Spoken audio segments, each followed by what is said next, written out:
साईराम दिव्य प्रशांतिर दिव्य धामरू आमे आपणकु स्वागत जनाउछु।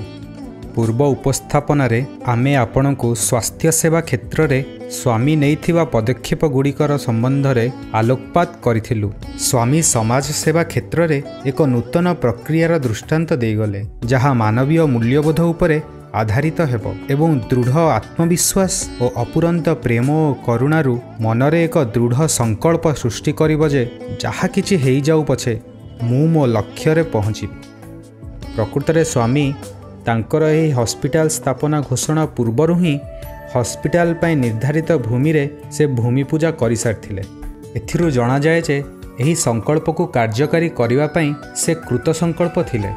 पूर्व उपस्थापन जेउठारे आमे शेष करिथिले सेइठारु पुणी आज आरंभ करी 22/11/1991 घटनावली प्रति दृष्टि देबा जेउ दिन हॉस्पिटल शुभ आरंभ हेइथिला।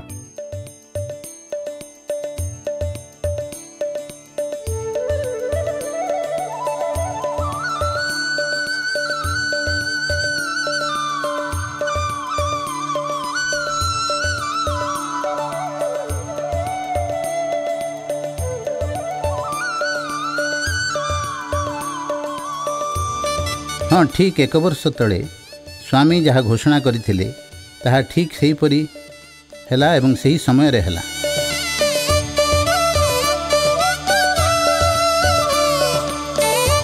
उद्घाटन दिन स्वामी छात्र माने वेदमंत्र उच्चारण करी से स्थानटी को पवित्र करिथांती।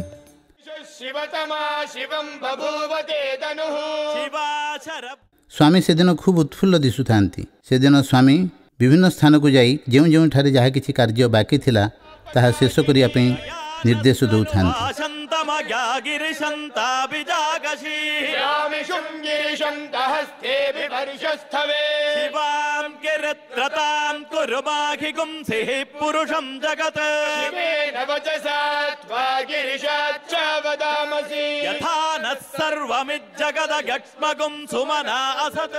नौटा बजिया को अल्प समय थाए भारतर प्रधानमंत्री श्री नरसिंह राव विमान जोगे दिल्ली रु आसी पुट्टपर्ती पहुँचले।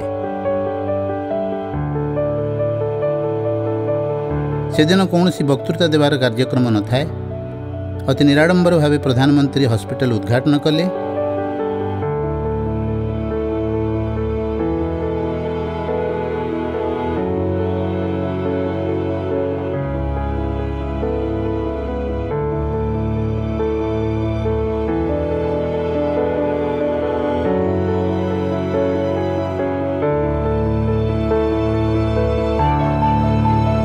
एवं इतिमध्य जड़े रोगीर अस्त्रोपचार पर समस्त प्रकार आयोजन सरी थाए। रोगी अस्त्रोपचार शज्यारे थाए एवं डाक्तर माने स्वामींकर अनुमति पर अपेक्षा कर रही थांती। स्वामी तांकर अभयहस्त द्वारा अस्त्रोपचार आरंभ करने निर्देश देले। यही अस्त्रोपचार स्वास्थ्य सेवा क्षेत्र में एक नूतन एवं गौरवमय अध्याय सृष्टि कला जहाँ धनी और निर्धन उभयंक पई स्वास्थ्य सेवार समान अधिकार रही प्रमाणित कला। परदिन स्वामी तांकर जन्मदिन संदेश रे घोषणा कले जे पुट्टपर्ती रे सुपर स्पेशालिटी हॉस्पिटल आउ स्वप्न हो रही नाही ताहा आज एक वास्तव रूप धारण करिछि।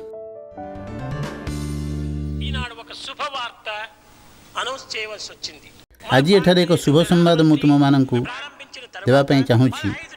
प्रधानमंत्री द्वारा आज हॉस्पिटल टी उद्घाटन पर आमर डाक्तर माने चारोटी अस्त्रोपचार संपन्न करिसेंती। एई चारोटी मध्यरु गोटिए अस्त्रोपचार अति जटिल थिला। से रोगीर हृत्पिंड रे एक छिद्र थिला किंतु चारोटी जाक अस्त्रोपचार सफल होईछि एवं से 4 जण वर्तमान सुस्थ अछंती।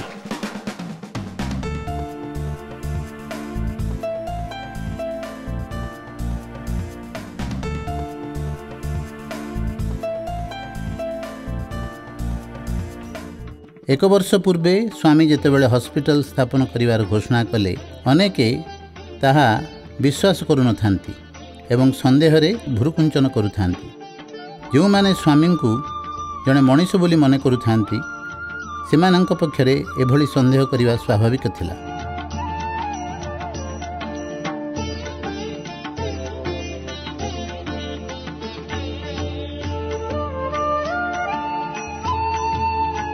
तेणु विश्व सन्देही माने भगवान को विश्वास न कले मध्य स्वामी थरे जहाँ संकल्प करती ताहा निश्चित भावे कार्यकारी हुए। एथिरे केही किछि व्याघात सृष्टि करि पारंत नाही, कारण स्वामींकर प्रत्येकटी संकल्प पछरे दृढ़ आत्मविश्वास थाए एवं सेही दृढ़ आत्मविश्वास दृढ़ संकल्प जात हुए एवं सेही दृढ़ संकल्प तांकर समस्त प्रकल्प कार्यकारी होइथाए। सत्यसाई संगठनर प्रत्येक कार्य मध्य यही प्रकार दृढ़ आत्मविश्वास दृढ़ संकल्प जो ही फलवती होता है।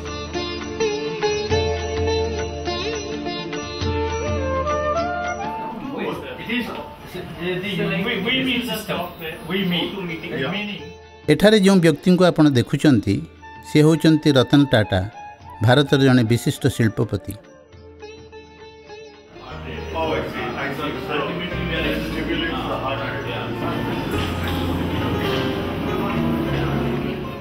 रतन टाटा पुट्टपर्तिर सुपर स्पेशालिटी देखिया आसी था 2009 डिसेम्बर मासरे, अर्थात हॉस्पिटल आरंभ होबार 18 वर्ष पर।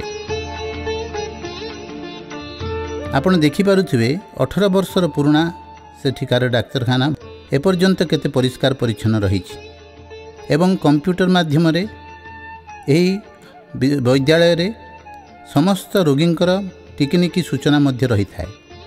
एथि संगे टेलीमेडिसिन व्यवस्था द्वारा अन्य एक देशर डाक्तर मानक सहित मध्य परामर्श करि पारंती। एपरिकी विभिन्न अस्त्रोपचार संबंध में मध्य दुईटी भिन्न भिन्न देश रे थिबा डाक्तर माने परस्पर सहित परामर्श करी ताहाकु कार्यकारी करि पारंती। ए समस्त किछि अवश्य भगवान बाबांकर सेवारे उत्सर्गीकृत हुए। भारतर समान भावे पुराना हॉस्पिटल गुड़िकरे एभली परिष्कार परिच्छन्न परिवेश देखा जाए नाही जहाँ पुट्टपर्तिर हॉस्पिटल रे देखा दी थाए। श्री रतन टाटा से दिन पुट्टपर्तिर हॉस्पिटल परिदर्शन पर यही मंतव्य प्रकाश करथिले। 2001 मसीह स्वामी तांकर द्वितीय सुपर स्पेशालिटी हॉस्पिटल स्थापन कले एवं ताहा थिला बेंगलोर महानगरी रे, जहाँ आज बेंगलुरु नाम विदित। से दिन यही हॉस्पिटल उद्घाटन एक नाटकीय ढंग से होता है। से दिन हॉस्पिटल उद्घाटन पुट्टपर्ती हॉस्पिटल उद्घाटन भले होई न थाए, कारण पुट्टपर्ती हॉस्पिटल प्रथम दिन में ही 4टी ऑपरेशन करा जायतिला एवं किंतु बेंगलोर हॉस्पिटल उद्घाटन से समय प्रधानमंत्री अटल बिहारी वाजपेयी द्वारा होता है। बेंगलोर हॉस्पिटल पुट्टपर्तीर हॉस्पिटल अपेक्षा विशाल थाए, किंतु यही दुईटी हॉस्पिटल रे स्वामींकर आदर्श अनुजाई रोगी मानकु निःशुल्क चिकित्सा दिया जाए। यही निःशुल्क चिकित्सार सुविधा धनहीन एवं धनवान उभय पाई थांती। उक्त अवसर रे स्वामी तांकर दिव्य संभाषण रे कहिथिले, केवल प्रेम भाव नहीं कार्य कर, निस्व दरिद्रंकर सेवा करिया उचित, सेमानंकर सेवा ही तुमको रक्षा करिवो। दरिद्रंकर सेवा ही राम सेवा। यही दरिद्र मानंक पई तुम प्राण उत्सर्ग कर। मोर अन्य किछि कामना नाही। दरिद्रंकर सेवा ही मोर जीवनर व्रत। जहाँ किछि हो जाऊ पछे, मो प्राण चली जाऊ पछे, मु दरिद्रंकर सेवा करि चलिबी। मोर यही इच्छार 1000 भागरु भागे मध्य जदि तुम पाखरे थाए, तेबे ताहा तुम जीवन को सार्थक करिवो। आज मनुष्यर यह ही कर्तव्य हवा उचित। यही हॉस्पिटल टी खूब सुंदर दिशुछि बोली समस्ते कहउचंती, किंतु सौंदर्य सह आनंद मध्य आवश्यक। आनंद आसीबो कोउठु? गरीबंकर सेवारु आनंद मिलि थाए।